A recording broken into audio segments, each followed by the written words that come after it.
السلام علیکم ورحمۃ اللہ وبرکاتہ۔ میں محمد امتیاز پلامی۔ معزز ناظرین، آپ اچھے طریقے سے جانتے ہیں کہ ہمارے ہندوستان و پاکستان بر صغیر میں دیوبندی بریلوی نام کر مسلمانوں میں دو بڑی جماعت پائی جاتی ہے۔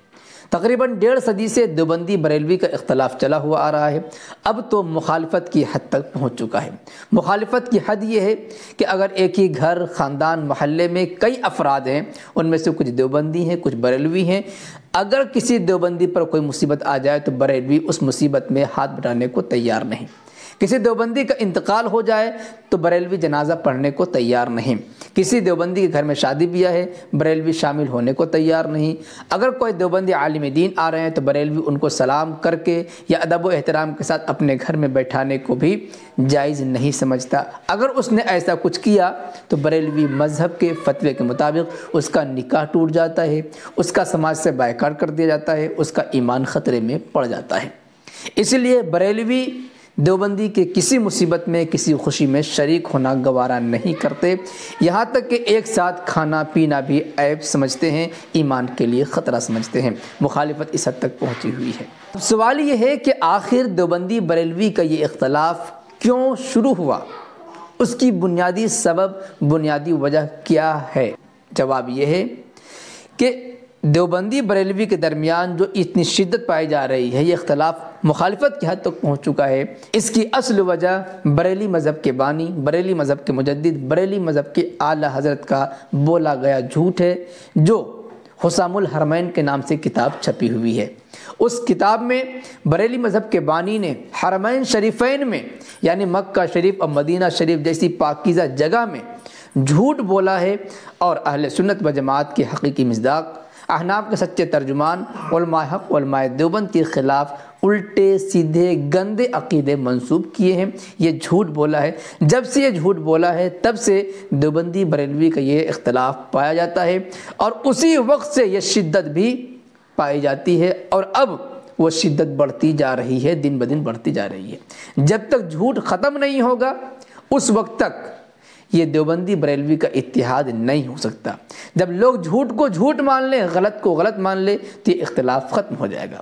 اب سوال یہ ہے کہ وہ جھوٹ کیا ہے جو بریلی مذہب کے اعلیٰ حضرت نے بولے ہیں؟ وہ الزام کیا ہے جو علماء حق، علماء دیوبند پر لگائے گئے ہیں؟ اس کا جواب یہ ہے کہ حسام الحرمین کے صفحہ نمبر 84 سے لے کر 88 تک اس کی تفصیل موجود ہے۔ اگر ہم اس کا خلاصہ کہیں کہ کیا الزام لگایا گیا، تو اس کے خلاصے کے طور پر بریلی مذہب کی ایک دوسری کتاب، بریلی مذہب کے اعلیٰ حضرت کی ایک دوسری کتاب ہے تمہید ایمان، اس کے مقدمے میں یہ بات لکھی ہوئی ہے جو ہم آپ کو پڑھ کر سنانا چاہتے ہیں۔ اس سے واضح ہو جائے گا کہ انہوں نے کیا جھوٹ بولا ہے۔ چنانچہ تمہید ایمان کے صفحہ نمبر 9 پر بدعقیدہ لوگوں کے عقائد کا خلاصہ اس عنوان سے کیا لکھا ہوا ہے وہ دیکھ لیں۔ نمبر 1، اللہ عز و جل جھوٹ بول سکتا ہے، حوالہ دیا براہین قاطعہ صفحہ نمبر 6 کا۔ دوسرا جھوٹ، حضور صلی اللہ علیہ وسلم آخری نبی نہیں ہیں، بلکہ آپ صلی اللہ علیہ وسلم کے بعد بھی نبی کے آنے کا امکان ہے۔ نمبر 3، تیسرا جھوٹ اور تیسرا الزام علماء دیوبند پر، حضور صلی اللہ علیہ وسلم کا علم شیطان لعین کے علم سے کم ہے۔ نمبر 4، حضور صلی اللہ علیہ وسلم کا علم ایسا ہی ہے جیسا بچوں، پاگلوں بلکہ جانوروں کو ہوتا ہے۔ یہ دیکھ لیجئے، یہ وہ 4 جھوٹ ہیں، 4 الزام ہیں جو علماء اہل سنت و جماعت، احناف، علماء حق، علماء دیوبند پر لگائے گئے۔ انہی 4 جھوٹ کی وجہ سے دیوبندی بریلوی کا اختلاف شروع ہوا اور اب مخالفت کی حد تک پہنچ چکا ہے۔ اور آپ کو ایک بات بتا دیں کہ یہی وہ جھوٹ ہے جو مکہ شریف اور مدینہ شریف میں بولا گیا، جس کی نحوست یہ ہے کہ آج یہ جھوٹ بولنے والے اسی مکہ مدینہ شریفین میں منہ دکھانے کے لائق نہیں ہیں، منہ چھپائے پھرتے ہیں۔ خاص طور سے جب نماز کے وقت آتا ہے تب آپ ان کو دیکھیں تو واش روم اور باتھ روم میں نظر آتے ہیں۔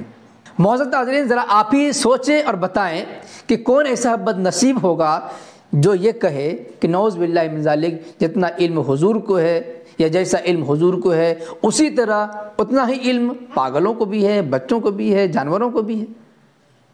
کوئی بتلا سکتا ہے؟ یا کوئی کہہ سکتا ہے کہ نعوذ باللہ من ذالک شیطان کو زیادہ علم ہے اور حضور کو کم علم ہے؟ ایک پاگل بندہ بھی ایسا نہیں کہہ سکتا، بلکہ اگر ہم یہ کہیں کہ ایک کافر بھی کسی مذہبی شخص کے بارے میں ایسا جملہ استعمال نہیں کر سکتا، لیکن پھر بھی اکابرین دیوبند کی طرف، علماء دیوبند کی طرف، جو کہ اہل سنت و جماعت کے حقیقی مصداق، احناف کے سچے ترجمان ہیں، ان کی طرف یہ جھوٹا گندا عقیدہ منسوب کیا گیا۔ اسی طریقے سے غیر مسلم کا بھی یہ عقیدہ نہیں ہوگا ان کے مذہب کے مطابق کہ ان کا خدا جھوٹ بولتا ہے، لیکن کتنی ڈھٹائی کے ساتھ علماء دیوبند کی طرف منسوب کر دیا گیا۔ مولانا رشید احمد گنگوہی کی طرف منسوب کر دیا گیا کہ انہوں نے لکھا ہے کہ اللہ جھوٹ بولتا ہے بالفعل۔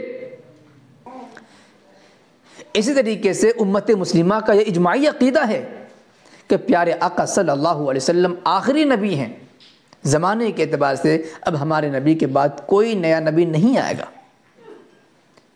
مولانا قاسم نانوتوی رحمۃ اللہ علیہ نے اپنی کتاب تحذیر الناس میں اس کو واضح انداز میں لکھا ہے، لیکن پھر بھی جھوٹ بولتے ہوئے ان کی طرف یہ جھوٹا گند عقیدہ منسوب کیا کہ انہوں نے نبی صلی اللہ علیہ وسلم کے آخری نبی ہونے کا انکار کیا ہے، اور یہ کہا ہے کہ دوسرا نبی کا آنا ممکن ہے۔ معزز ناظرین، یہ وہ جھوٹ ہیں جن کی وجہ سے آج مسلمانوں میں دیوبندی بریلوی نام کا یہ اختلاف پایا جاتا ہے، اور جب تک یہ جھوٹ باقی رہے گا تب تک یہ اختلاف اور مخالفت باقی رہیں گے۔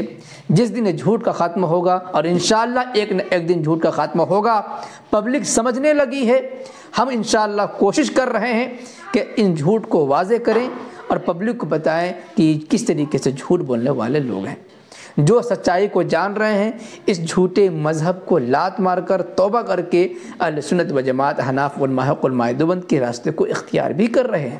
انشاءاللہ کریں گے، جلد کریں گے، بس آپ حضرات دعا کرتے رہیں، کوشش کرتے رہیں، ہم بھی انشاءاللہ کوشش کریں گے سچی بات دنیا کو بتانے کی۔ ویسے اس سلسلے میں آپ حضرات کی کیا رائے بنتی ہے کمنٹ باکس میں ضرور لکھیے، پسند آئے تو لائک کریں اور خوب شیئر کریں تاکہ دنیا کو یہ حقیقت معلوم ہو سکے، مسلمان گمراہی سے بچ سکے۔ شکریہ، جزاک اللہ۔ السلام علیکم ورحمۃ اللہ وبرکاتہ۔